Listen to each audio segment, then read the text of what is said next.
이번 시간에는 지난주에 이어서 친환경 열회수 시스템, 열회수 환기장치, 열교환기를 할 겁니다. 근데 이 부분들이 좀 교과 내용을 좀 진도와 겹치는 부분이 있어서 설명을 좀 추가로 해야 될 부분이 있어서 앞에서부터 한번 보고 다시 설명을 드리도록 하겠습니다. 그래서 이런 부분은 지난 시간에 했기 때문에 환기라는 것은 신선한 공기를 실내로 가져오는 행위다. 그리고 실내에 오염된 공기를 외부로 배출하는 것이다. 그러니까 실내에서 생활을 하면 실내 공기가 오염이 되니까 새로운 외부의 공기를 들여와서 섞어서 희석하는 것이다. 그리고 이 희석하기 위해서 기존의 공기를 밖으로 버리는 이런 과정이 이제 환기다 이렇게 보시면 되고, 그렇게 신선한 공기가 들어오고 오염된 공기는 밖으로 나가고 이런 것으로 보면 될 것 같습니다. 그래서 이걸 지난 시간에 얘기를 했기 때문에, 그리고 이제 전에 건축공학을 공부를 하려면 꼭 기억을 해야 된다 해서 일종 환기 설비 해서, 일종 환기 설비는 급기도 기계로 하고 배기도 기계로 하는 거. 그래서 급기와 배기가 기계 설비를 사용을 하면 이것이 일종 환기 설비이다. 그래서 일종은 급기도 기계이고 배기도 기계이다. 이종은 급기는 송풍기 또는 회내에서 기계로 하는데, 배기는 자연적으로 이쪽에서 이제 그 기계를 이용을 해서 공기를 공급을 하게 되면 공기가 들어가니까 이쪽에 압력이 높아지겠죠. 압력이 높아진다. 그럼 높아진 압력은 어디 틈이 있으면 밖으로 빠져나가려고 그러겠죠. 압력의 균형을 맞춰야 되니까. 그래서 이렇게 급기는 기계 설비를 이용을 하고 배기는 자연적으로 이렇게 빠져나가도록 한 것이 이종 환기 설비이다. 이렇게 되어 있습니다. 다음에 3종 환기는 이종과 반대죠. 급기는 자연으로 되는데 배기만 기계로 한다. 그래서 지난 시간에 설명했던 것처럼 화장실이라든지 욕실, 부엌 이런 곳은 어떻습니까? 화장실에 있는 냄새가 거실이라든지 이런 곳으로 번지지 않게 하기 위해서는 이 화장실의 압력을 마이너스 압력, 그러니까 이런 데보다 배기압보다 좀 낮게 이렇게 함으로써 이쪽에 있는 공기가 밖으로 빠져나가지 못하고, 밖에 있는 공기가 대래 압력이 낮기 때문에 안으로 들어가겠죠. 그래서 압력이 낮게 하면 여기서 발생되는 그 냄새라든지 오염 요소들이 주변으로 나가지 않고 밖으로 배기가 되기 때문에 이러한 것은 화장실이나 욕실, 부엌 등에 적용을 한다. 그래서 3종 환기 설비는 배기는 기계로 하고 급기는 자연으로 한다. 이렇게 설명을 드렸습니다. 그래서 이렇게 급기와 배기가 있다. 이렇게 돼 있어요. 이렇게 들어왔다가 이제 이렇게 빠져나가는 거죠. 그런데 예를 들어서 실내 공간 같은 경우에 여름철에는 외기 온도보다 시원하게 유지를 하고 겨울철에는 따뜻하게 유지를 하는데, 그 공기를 다 버리게 된다면 겨울에는 보일러를 가동을 해서 난방을 하고, 예를 들어서 외기 온도가 영하 5도이다. 근데 실내 온도가 20도다. 이렇게 된다면 어떻습니까? 플러스 온도 차이가 27도가 나는 거죠. 그러면 이 27도가 높아진 이 공기를 밖으로 버리는 것은 에너지가 많이 소비가 된다. 그래서 외기가 들어올 때 이 영하 5도의 공기를 이 버려지는 20도의 공기를 가지고 여기서 열 교환을 시킨다면, 그래서 이 버려지는 거죠. 20도씨 공기를 이렇게 버리고 영하 5도씨 공기를 이렇게 들여올 때 여기서 열 교환을 시킨다면 영하 5도짜리가 20도짜리 공기하고 접촉을 하면서 열 교환을 해서 여기가 10도가 된다든지 8도가 된다든지 이렇게 온도를 높일 수가 있겠죠. 그것은 저 시간에도 얘기를 했던 것처럼 여기 20도의 공기를 가지고 영하 5도짜리 공기와 어떻게 접촉을 오랜 시간 동안 얼마나 많은 면적으로 접촉을 시키느냐에 따라서 영하 5도짜리가 20도 쪽으로 그 열이 이동하면서, 그러니까 20도의 열이 높은 곳에서 영하 5도씨의 그 공기로 이동을 하면서 영하 5도짜리 공기를 예를 들어서 뭐 10도라든지 8도라든지 이렇게 만들 수가 있는 거죠. 그렇게 되면 여기서 20도짜리를 그냥 버리는 것보다는 버리면서 영하 5도짜리를 이렇게 온도를 8도, 10도로 만들기 때문에 그만큼 에너지가 절약이 된다. 그래서 이것이 열 회수다. 뭐 이렇게 표현합니다. 뭐 열은 이렇게 하는 거죠. 열 회수. 열을 다시 이렇게 이렇게 다시 이용을 할 수 있도록 하는 것이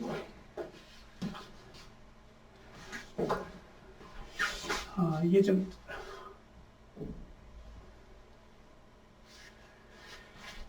예. 다음 장은 이제 전열교환기다 해서 전 시간에도 얘기를 했었어요. 전열이라는 것은 전체의 열이다. 전체의 열이죠. 전체 열.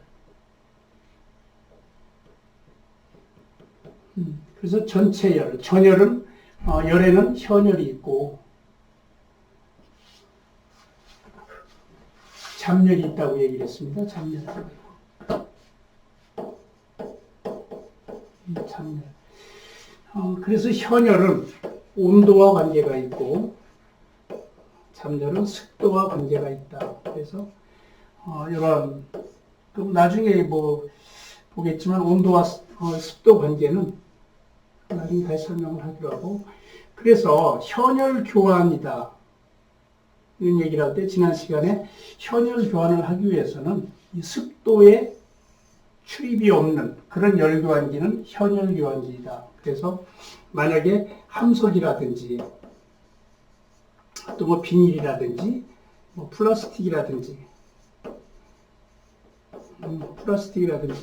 이런 것 어떻습니까? 함석, 비닐, 플라스틱 이런 거는 그 자체가 이렇게 막혀 있어서 온도가 만약에 이쪽에 높고 이쪽이 낮다면 높은 온도가 낮은 온도로 이렇게 열이 이동을 하겠죠. 그러나 이것이 함석이라든지 비닐, 플라스틱 같은 경우에는 수증기, 습도가 이제 수증기죠. 수증기는 출입을 할 수가 없는 거죠. 그러면 온도는 이동을 하지만 습도, 수증기는 이동을 못한다. 그러면 이것은 현열교환기다. 이렇게 설명을 했고, 전열이라는 것은 크든 작든 간에 습도가 이동을 할 수 있는 거기 때문에 함석, 비닐, 플라스틱, 함석이 철판이죠. 이런 것보다는 뭐 종이라든지 또는 그죠? 섬유 같은 거 이런 걸로 하게 되면 온도도 이동을 하고 또 천이나 종이 같은 경우 그 공극이 얼마나 크냐에 따라서 습도의 이동의 양은 다르지만 습도도 이동을 할 수 있다는 거죠. 그래서 전열교환기는 이렇게 현열과 잡열 이동이 가능한 것이 전열교환기다. 그래서 현열만 열교환을 할 때보다 잡열까지 포함된 전열교환을 하게 되면 더 효율이 높아진다. 이렇게 보시면 될 것 같습니다. 열 회수 장치.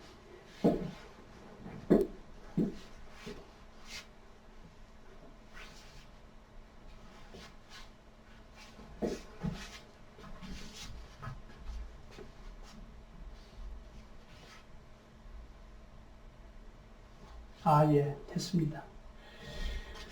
그래서 열 회수 장치의 전열 교환기는 그러한 현열과 잡열을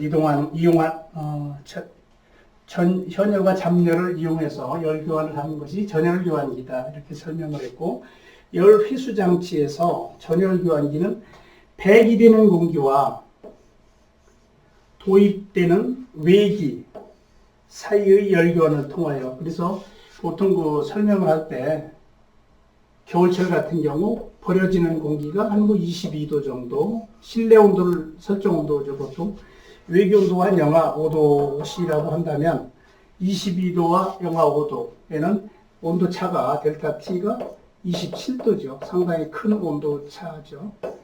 그래서 이런 것을 그냥 버리면 에너지가 소비가 되기 때문에 외기의 열량을 겨울철 또는 겨울철에는 그래서 요 22도를 가지고 영하 5도의 외기를 온도를 높여서 실내로 들여오는 것이다.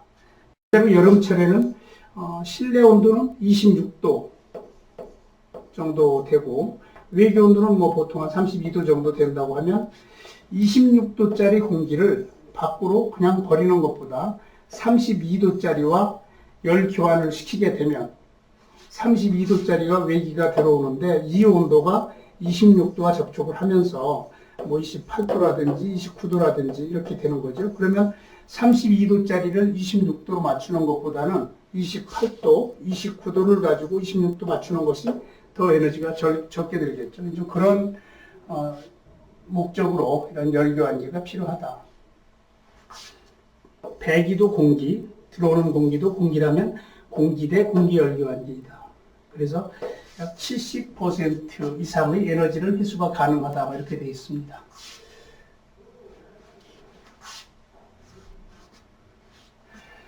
다음으로는 열회수 환기장치 전열교환기에서 이건 이제 아까 설명을 뭐 여러 번 드렸던 거예요. 여름철에 외부 공기가 32도이다. 그리고 실내 온도가 20도라고 한다면 32도짜리를 20도로 냉각을 시켜서 이 실내 온도를 유지를 하는 거죠. 실내 온도.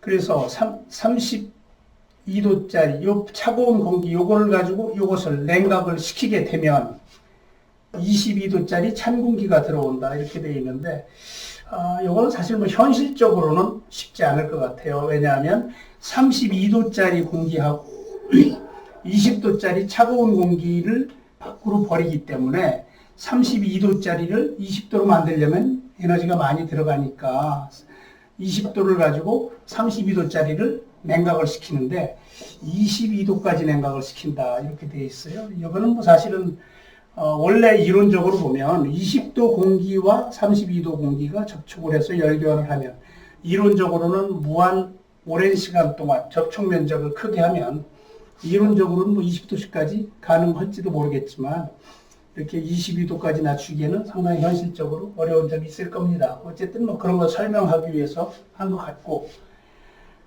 겨울철을 본다면 겨울에 실내 온도를 뭐 29.5도이다. 외부 공기가 영하 10도이다. 그러면 29.5도씨와 영하 10도가 열교환을 하게 되면 뭐 이 중간에 어느 점 뭐 5도라든지 10도 뭐 이 정도가 들어오는 것이 일반적일 것 같은데 29.5도의 더운 공기가 들어온다. 이건 현실적으로 쉽지는 않겠죠. 29.5도의 공기와 영하 10도짜리가 접촉을 했는데 29도가 된다. 이건 좀 아닌 것 같고, 29.5도와 영하 10도가 접촉을 해서 열교환을 하게 되면 뭐 10도라든지 뭐 이 정도. 그러니까 영하 10도보다는 상당히 높은 공기를 실내로 들여온다. 그러면 이제 그 정도만큼 에너지가 절약이 된다는 거죠.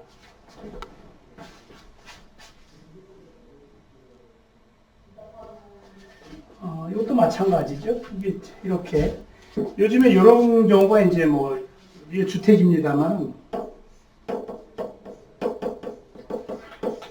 주택이죠. 일반적으로 공동주택 같은 경우에는 환기 장치 설치 의무화가 되어 있죠. 그래서 이렇게 뭐 거실이라든지 방이라든지 이런데 공기를 추출을 하고 또 일정 농도 이상이 되면 이렇게 이제 배기를 하는데 겨울철 같은 경우에 예를 들어서 뭐 20도다. 그럼 20도짜리 공기가 나가면서 영하 10도짜리와 열교환을 해서 여기서 열교환을 해서 영하 10도보다는 높은 이 공기를 실내로 들여오는 요 역할을 하는 것이 열교환기다. 그래서 모양은 뭐 이렇게 된다는 거예요. 따뜻한 실내 공기가 접촉을 해서 이렇게 나가고 차가운 신선한 외기가 들어와서 이 부분과 열교환을 하면서 데워진 신선한 공기를 실내로 들여오는 그런 사진입니다. 다음에 전열교환기 똑같은 내용들이죠. 25도짜리를 밖으로 뽑아내면서 영하 10도짜리 공기와 열교환을 해서 요거는 이제 보면 회전식이네. 회전식.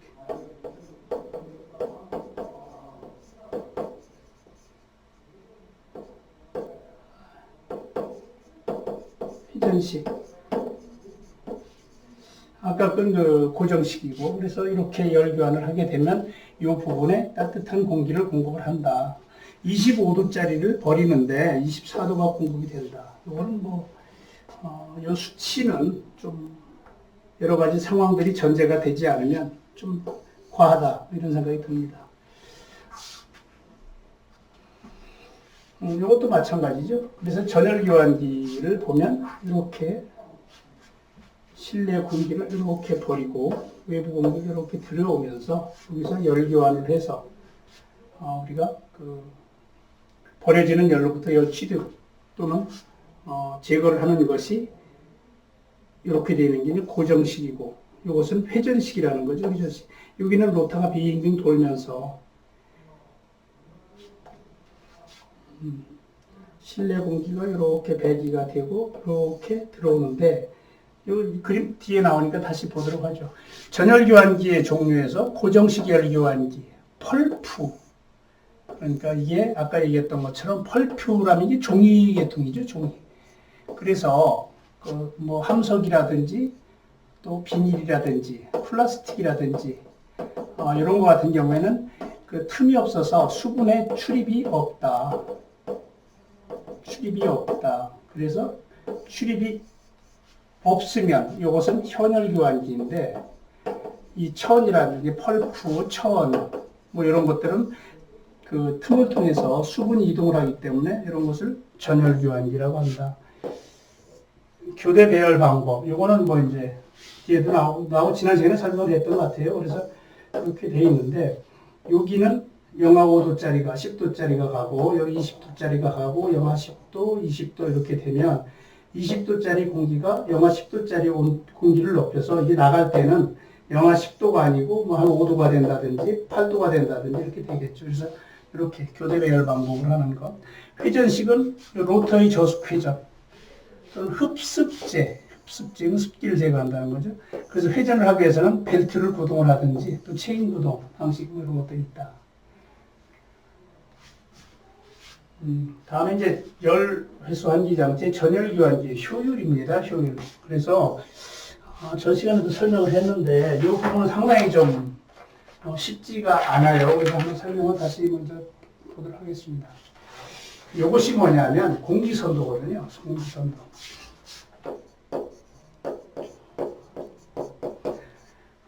그래서 이제 이것이 우리가 생활하는 그 거주 공간에서의 공기를 평가할 때 사용되는 선도입니다. 그래서 여기 나와 있는 것이 건고온도이고, 이것이 50, 뭐 이렇게 나와 있는 이것이 건고온도. 그래서 이 설명이 좀 어려울 수도 있는데 오늘 들을 수 있는 만큼만 들어보시죠. 그리고 이제 오늘 그 보면은 앞장에 보면 이런 표시가 나옵니다. 효율, 요거 H. 그래서 이게 뭐냐면 엔탈피예요. 여러분들 엔탈피 뭐 이런 얘기를 들어보셨는지 모르겠는데, 일반적으로 온도 하면 아까 그 나와 있는 선도에서 보면은 여기가 건고온도라고 그랬어요. 건고온도.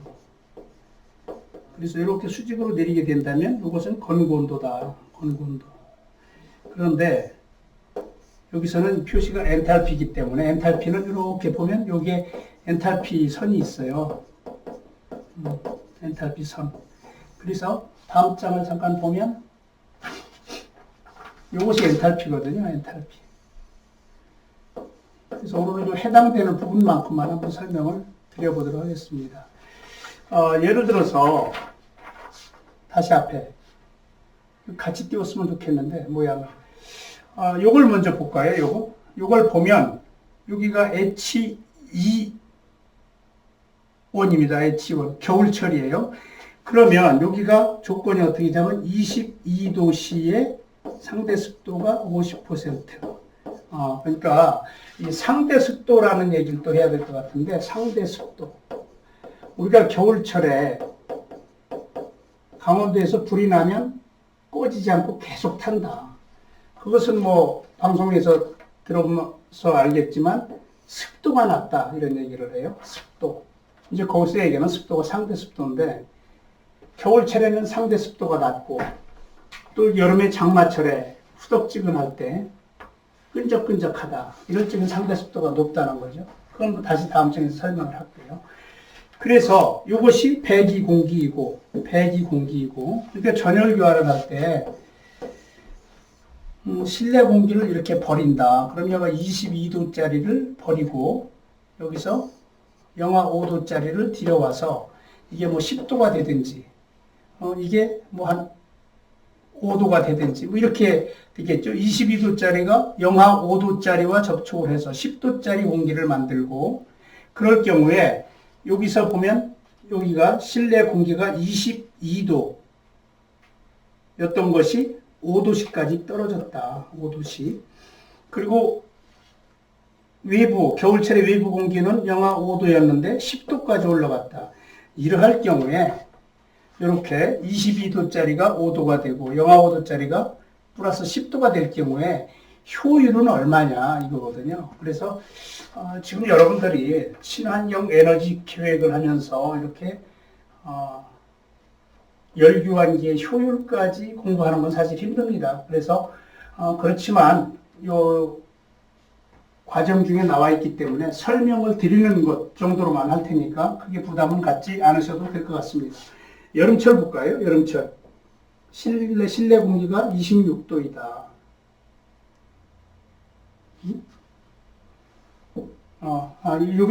요게 H5안이니까 요거를 지우려면 이렇게 지우려면 지우개 요거 지워주세요.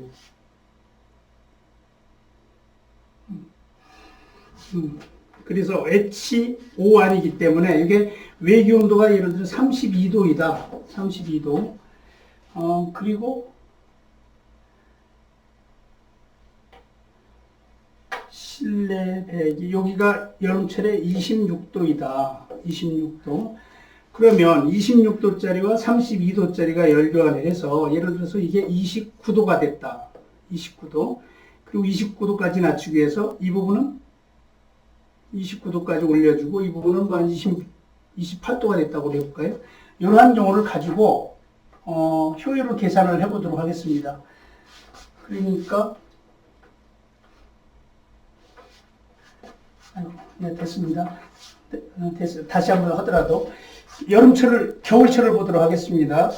22도에 상대 습도, 이게 이렇게 가는 것이 이것이 상대 습도거든요. 그냥 이해만 듣고 이해를 다 하기 힘들 것 같은데 22도에 50%다. 그러면 여기가 뭐냐면 겨울철에 실내 공기, 겨울철 실내 공기. 그리고 외기가 만약에 한 영하 3도쯤 돼서 외기가 습도가 낮잖아요. 30% 불이 자주 나오니까 여기 이제 외기야, 외기. 그리고 22도짜리와 영하 3도짜리가 열교환을 해서 요 영하 3도짜리가 한 15도가 됐다. 15도에 상대 습도가 다시 요거 지워주세요. 겨울철에는 습도가 낮다고 그랬으니까 요쯤 되겠죠. 30% 외기가. 그럼 15도에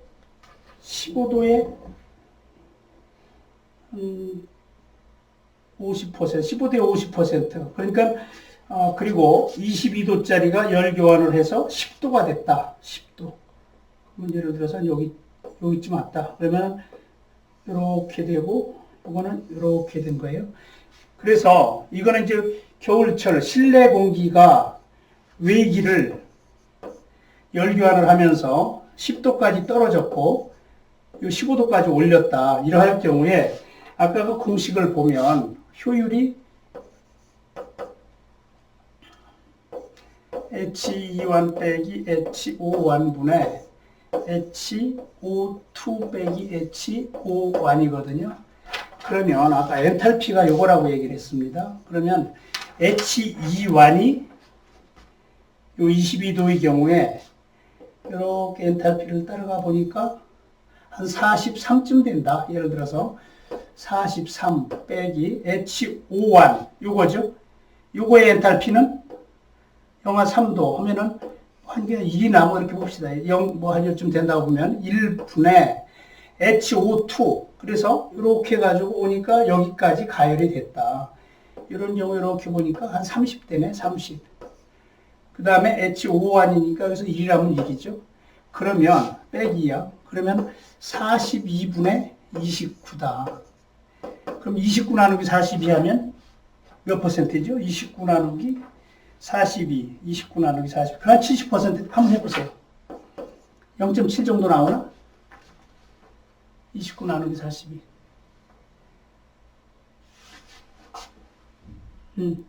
얼마? 0.69. 0.69? 0.69랍니다. 그러면 얼마? 곱하기 100을 효율하면 69%죠. 그러니까 69%의 열을 얻었다. 아까 70% 정도라고 얘기했는데, 이제 이런 거에 이제 겨울철이고, 요거 지워주세요. 싹 지워줘.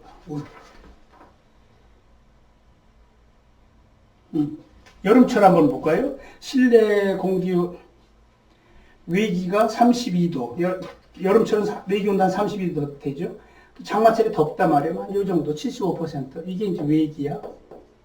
여름철에. 실내 공기 온도는 맞추는 것이 26이 50이거든요. 26이 50. 이거 이제 실내. 그러면 26도짜리와 32도짜리가 열교환을 해서 32도짜리가 얼마까지 떨어지냐 하면은 32도짜리가 뭐 한 28 정도? 그러니까 32도짜리 공기하고 26도짜리 공기가 혼합을 하게 되면 만약에 이것이 50%이고 이것이 50%라고 한다면 이론적으로는 16 더하기 13이니까 29도가 돼야 되네, 원래는. 그러나 뭐 29도가 뭐 여러 가지 손실도 있고 해서 되진 않겠죠. 그러면 32도짜리가 26도짜리와 열교를 하면 뭐 28도로 그냥 하죠. 28도라고 하자. 그러면 32도짜리가 28도가 된다. 28도에 50% 어디야? 여기네. 요만큼 떨어지고 요 외기. 그 다음에 26도짜리가 28도가 된다. 28도, 요 정도 된다고 볼까요? 같은 온도죠. 그러면 28도가 되기 위해서는 32도짜리가, 요거는 27로 합시다. 이해하기 쉽게. 27. 그러면, 예를 들어서 이건 어떻게 되냐면, 못 지우지. 그러면, H5와 32도의 엔탈피가 이렇게 보면 한 90. 그냥 뭐 효율은 90 빼기. 그 다음에 요거죠. 실내 26도 엔탈피 이렇게 보면 뭐 한 54다. 54. 그리고 요 부분은 이렇게 보면은 HO2 20. 요거는 65 빼기 54. 54. 이렇게 되면 이때 효율은 얼마입니까? 이게 이렇게 하면 11이고 이거는 36이네. 36분의 11. 이렇게 하면 얼마예요? 11 나누기 36 하면 30%. 0.3이 나오네요. 그러니까 30% 효율이 높다. 이건 뭐야? 겨울철에는 온도차가 크고 하기 때문에 효율이 70% 나왔는데 여름에는 뭐 효율이 이렇게 떨어진다. 요거는 이 수치가 중요한 것이 아니고 이렇게 계산을 한다. 뭐 하는 것을 설명을 하는 거니까 그렇게 이해하면 될 것 같고, 여기에서 이제 이런 식으로 효율을 선정을 한다. 산정을. 이렇게 이해하면 될 것 같습니다. 상당히 어렵죠. 이 부분은, 설령 이해가 잘 안 가더라도 뭐 부담 갖지 말고 얼마든지 이런 거는 또 여러 번 접촉할 기회가 있으니까 오늘 이런 것이 있구나 하는 정도 이렇게 이해하면 될 것 같습니다. 이런 것은 뭐 기말 시험이라든지 나올 성격은 아니니까 안 나오니까 그렇게 편하게 이렇게 이해하면 될 것 같습니다. 그리고 이것은 공기선도죠. 공기선도. 그래서 이런 것이 있구나. 이런 것이. 그래서 여러분들이 만약에 외기 온도가 여름에 0도이다. 0도이고 외기 공기가 뭐 겨울엔 불도 잘 나니까 한 30% 된다. 그러면 외기 온도가 0도이고 30%일 때 그런 실내에 만약에 난로를 핀다면 온도가 이쪽으로 이제 건구 온도가 올라가는 거죠. 쭉 올라가. 그래서 실내 온도가 20도가 됐다. 20도가 되면 아까는 여기의 경우에 이렇게 보면은 상대 습도가 한 40% 정도가 됐던 것이 이쪽으로 오면서는 얼마가 됐습니까? 15도 안 된단 말이에요. 15. 그러니까 무슨 15%죠. 15%. 그게 무슨 얘기야? 그 똑같은 공기에서 습도를 공급하지 않고 수증기를 공급하지 않은 상태에서 난로를 핀다면 실내 상대 습도가 낮아진다. 실내 상대 습도가 낮아지면 어떻게 돼요? 이렇게 겨울철에 실내에 들어가면 눈이 따갑다든지 또는 코가 건조해진다든지 그래서 이제 코를 대고 이렇게 훌쩍거리게 되기도 하고 또 먼지 같은 것들이 이렇게 좀 많이 유동도 할 수 있고 뭐 그런 상황이 되죠. 어쨌든 요거는 이제 그 공기의 성질을 나타내는 공기 선도이다. 그래서 영어로는 뭐 사이클로메트릭 차트라고 하는데 이런 부분도 나중에 많이 접할 시간이 있을 것 같습니다. 그래서 그런 거에 뭐 아까 봤던 그런 거죠. 따뜻한 오염된 공기, 따뜻한 22도짜리, 그 다음에 차가운 공기 영하 5도짜리, 22도와 영하 5도가 열교환을 해서 여기에 뭐 10도라든지 뭐 이런 공기가 공급을 하게 되면 여기에서 영하 5도짜리보다는 훨씬 더 덮여져서 들어오기 때문에 에너지를 절약을 한다. 그리고 이것은 뭐 로타의 회전이나 이런 것이 없기 때문에 고정식 열교환이다. 이렇게 설명을 하고 있습니다. 여기 이제 공동주택 같은 경우에도 국내 법에 보면 공동주택 100세대 이상에서는 환기장치를 설치를 하도록 의무화가 되어 있다. 그래서 이렇게 거실이라든지 천정에 이렇게 공기를 공급을 하고 일정 시간 거주하면서 오염이 되게 되면 이렇게 밖으로 빠져나가는데 여기서도 마찬가지로 전열 교환을 하는. 그러니까 외부 영하 5도짜리가 들어오고 22도짜리가 이렇게 되면서 이쪽으로는 한 10도 이렇게 되는데 여기에 이제 다시 히팅 코일 열선을 넣어서 22도 이상 되도록 공급을 하죠. 나머지는 이제 열 교환한 그 부분이 이제 대기가 되는 것이고 이것은 뭐 그런 모양들이기 때문에 여기가 22도짜리가 들어온다. 여기가 영하 5도짜리 들어와서 뭐 필터를 거치고 하면서 이쪽으로는 한 10도짜리가 공급이 되고 이쪽으로는 여기도 한 10도나 8도나 뭐 이렇게 공급이 되겠네요. 밖으로 버려지는 거지, 이그저스트. 그래서 이러한 과정은 똑같습니다. 뭐 고정형이나 회전이나. 그래서 이런 것들이 이제 주거 건물에 적합하다. 중소형 건물에서 사용을 하고 경제적이고 설치가 용이하다. 이렇게 설명을 하고 있습니다. 그래서 이런 것들이 이제 설치되어 있는 사례를 사진으로 보여주는 거죠. 뭐 특별한 의미는 없을 것 같습니다. 이거는. 그래서 이걸 이제 회전식의 경우를 보여주고 있다. 회전식. 마찬가지로 여기도 22도짜리, 여기 영하 10도짜리. 그럼 이쪽으로는 여기서 더운 공기가 여기 들어가 있으면 그 덮여진 것이 이쪽으로 회전을 할 때 차가운 공기가 이 따뜻한 부분과 접촉을 하면서 10도짜리 공기를 실내로 이렇게 공급을 한다. 이런 얘기입니다. 열외수 환기장치 회전식 열교환기에서 뭐 회전식은 마찬가지죠. 22도짜리가 영하 5도짜리하고 해서 22도짜리가 따뜻한 곳이 이쪽으로 이렇게 돌아올 때 그 틈으로 이 차가운 것이 가면서 덮여져서 실내로 공급을 하는 것이다.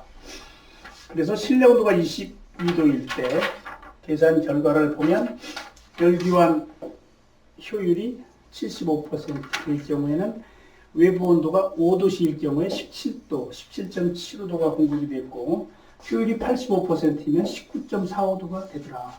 22도일 때. 그러니까 거의 뭐 22도에 가까운 거 아닙니까? 영하 이렇게 돼도. 이런 건 그냥 이런 사례가 있구나 이 정도 보면 되고 뭐 큰 의미는 없을 것 같습니다. 다음에 이제 쿨 튜브다 이렇게 돼 있어요. 쿨 튜브. 그래서 외기 온도가 영하 5도다.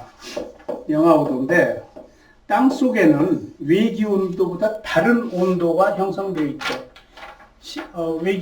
대기 온도는 영하 5도인데 땅 속에 뭐 1m 들어갈 때, 5m 들어갈 때 지중 온도가 다르거든요. 지중 온도.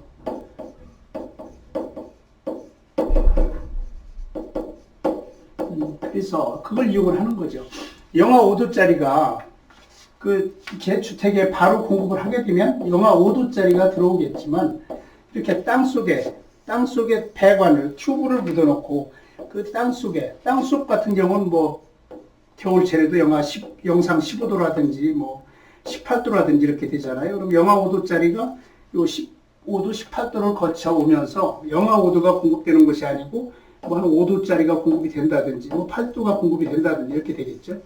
그렇게 이제 이렇게 그래서 이런 것을 쿨 튜브다 이렇게 표현을 합니다. 쿨 튜브. 배관 내에 공기를 보내서 지중 온도가 여름철에는 외기 온도보다 낮고 또 겨울철에는 외기 온도보다 높겠죠. 그래서 실내에 냉기를 얻으려는 방식이다. 요거 이제 여름철에는 냉기를 얻고 겨울철에는 이제 온기를 얻도록 이렇게 되어 있는 것이 쿨 튜브이다.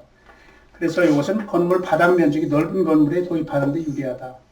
그래서 이 배관 길이가 최소한도 한 50m는 돼야 되고 이 길이가 깊이는 그래도 한 3m 이상은 돼야 그 대기와 다른 온도 패턴을 갖는다. 그래서 깊이는 3m 이상. 뭐 이것이 50m, 3m 이것이 시험에 나오거나 이런 수치는 아니니까 쿨 튜브라는 것에 대한 그런 이해만 그 정도 하면 될 것 같습니다.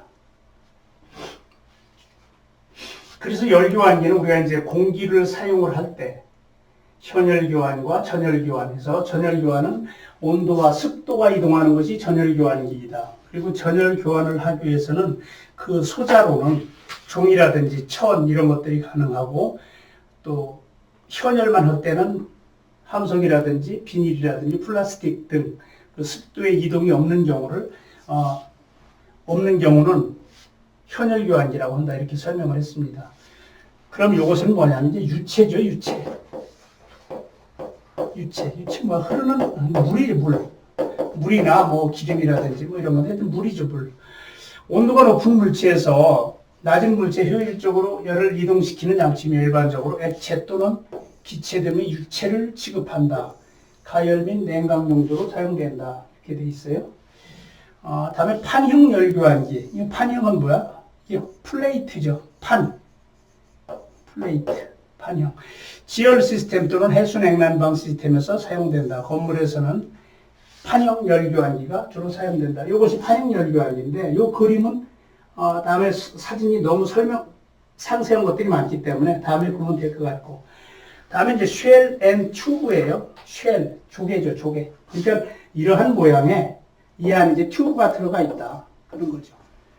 그래서 예를 들어서 여기다가 냉수를 집어넣고 그러면 여기서 온수가 나온다. 여기는 뭐야? 보일러에서 고온수가 들어간다든지 고온수라든지 뭐 전기를 집어넣으면 여기서 냉각이 돼갖고 나오면서 차가운 물을 따뜻하게 해주는. 그래서 이 안에 튜브가 들어가 있다. 튜브. 쉘과 튜브. 이렇게 보면 될 것 같습니다. 그래서 판형 열교환기를 보면 더운 물이 들어가고 그래서 더운 물, 찬물, 더운 물, 찬물, 더운 물, 찬물 하면 더운 물과 찬물 여가 뭐 고온, 저온, 고온, 저온 하게 되면 고온의 온도가 이렇게 저온을 높여주는 역할을 하겠죠. 그렇게 해서 이렇게 높여져 갖고 밖으로 나가는 그런 모습들이고 이것도 마찬가지로 뭐 이렇게 들어가서 요거는 이쪽으로 되어 있는 거는 차가운 거, 요거는 따뜻한 거. 그러면 차가운 것과 뜨거운 것이 열교환을 한다.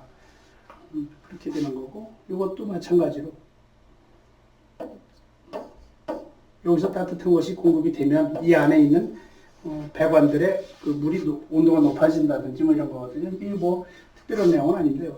일반적으로 쓰는 것들이고, 판형 열교환기와 쉘 앤 튜브형 열교환기의 비교. 이것이 판형이에요. 플레이트다. 판이다. 판. 열교환 성능이 우수하다. 설치 공간이 적어도 되니까 유리하다. 오염도는 서로 같다. 이렇게 되어 있고, 동파 누수. 이제 물이 들어가니까 동파가 될 수도 있겠죠. 사용 압력 분리 이런 것들이 있는데, 이런 부분들이 있다.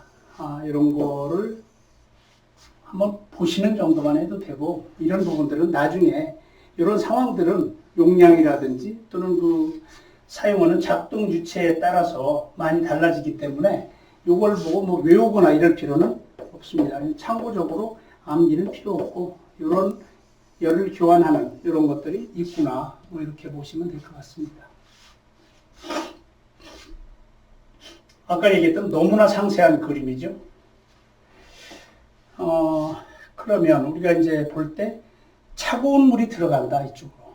그럼 차가운 물이 들어가서 이렇게 통과를 하고, 더운 물이 이렇게 통과를 하고, 차가운 물이 이렇게 통과하고. 그러니까 더운 거 하나, 찬 거 하나, 더운 거 하나, 찬 거 하나 하니까 더운 거에 의해서 차가워진 것이 어느 정도 온도가 높아져서 웜드 콜드 워터가 오신다. 좀 덮여진 공기가 이게 들어가서 이 빨간 화살표와 접촉을 하면서 이게 덮여져 가지고 나가는 것이다. 이거는 그래 참고로 이렇게 보시면 될 것 같고, 또 마찬가지죠. 열교환기에서 판형 열교환기 플레이트 타입이다. 이렇게 돼 있고, 튜브와 핀 대신에 얇은 판을 설치를 해서, 얇은 판을 이렇게 설치를 해서 판 사이를 흐르는 유체의 온도 차이를 이용하여 열교환을 하는 열교환기로서 유체가 서로 섞이지 않고 열만 전달하는 것이다. 건물에서 주로 사용되고 있으며 지열 시스템에서 사용된다. 근데 요거로 국한되지 않습니다. 요것도 중요하지 않고, 판형 열교환기는 이렇게 판으로 되어 있어서 하나씩 한 판 한 판. 요걸 이렇게 이 부분을 이렇게 퍼치는 건데 합치게 되면 이런 모양이 되는 거죠. 한 판 한 판. 더운 거 차가운 거, 더운 거 차가운 거. 그렇게 보면 될 것 같습니다. 판형 열교환기 똑같은 거예요. 똑같은 거. 모양도 똑같습니다. 이것도 그런 그림이 있구나. 좀 보면 될 것 같고. 그래서 이것은 이제 캐나다 토론토 순행방 시스템에 사용된 열교환기다. 이렇게 되어 있습니다. 이런 것이 설치가 되어 있다는 거죠. 근데 용량이 상당히 크죠. 보면 이렇게 판 하나가 이렇게 다 되어 있기 때문에 얼마나 용량이 크겠는가. 순행방 시스템에 사용된 열교환기. 전에도 한번 설명을 했지만 건물이 있다. 그러면 외기 온도는 32도이고 실내 온도를 26도로 맞추고 싶다, 여름에. 근데 옆에 호수가 있다. 호수 물속에 가니까 한 15도 정도 되더라. 15도. 그럼 이 물을 끌어다가 32도짜리와 열교환을 하게 되면 15도니까 이렇게 무수히 많은 시간 동안 많은 면적을 접촉시키면 이 온도에 가깝게 온도가 형성이 되겠죠. 그러면 26도를 맞출 수 있을지 모르겠지만 어쨌든 이 외기 온도보다는 훨씬 낮은 온도를 만들 수는 있겠다. 이렇게 보면 될 것 같습니다. 거기에 사용된 열교환기다. 그래서 이러한, 그러니까 이것이 더운 거고 이게 차가운 거니까 차가운 거. 그래서 이거 붙이면 이렇게 아주 조밀하게 붙어 있는 그런 모습이 되고,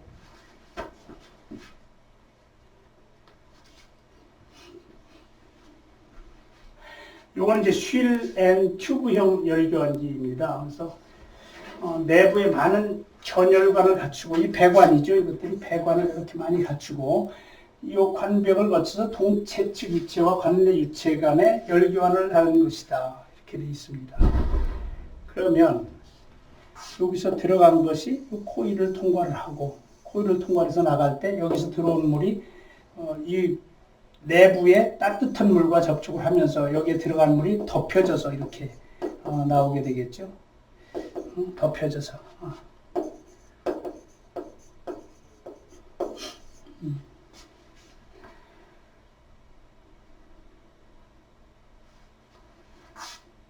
이렇게 들어가서 이 코일 튜브로 이렇게 열이 다 흐른단 말이에요. 이렇게 흘러. 그러면 요 배관 내의 그 빨간 것과 접촉을 하는 요 부분의 온도가, 이 온도가 만약에 높다면 그 온도에 의해서 이 물이 덮여질 수가 있겠죠. 이게 덮여진다. 그래서 코일, 요거는 이제 쉘이고 조개 껍질 모양이고, 이 안에 튜브 내의 배관을 집어넣어서 배관과 배관 주위에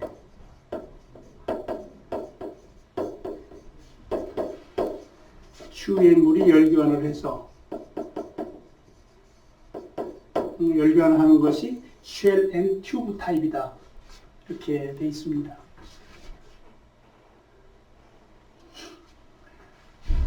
이것도 이제 마찬가지로 쉘 앤 튜브죠.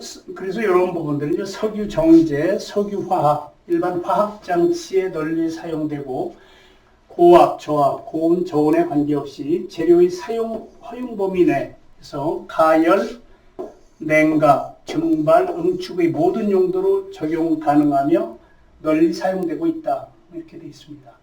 그래서 뭐 유튜브 시트 타입이든 캐틀 타입이든 픽스드 튜브 시트, 또 뭐 플로팅 헤드 타입, 다 마찬가지로 그 배관 내의 열과 배관 외부의 열이 열 교환을 해서 우리가 얻고자 하는 그런 온도를 얻는 것이다.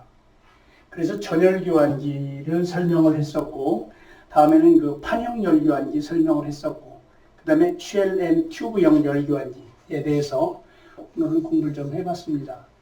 근데 전열 교환기 같은 경우는 이제 아까 거듭 얘기를 하지만 온도와 습도의 이동이 있는 것이 전열 교환기다. 이렇게 설명을 했었고,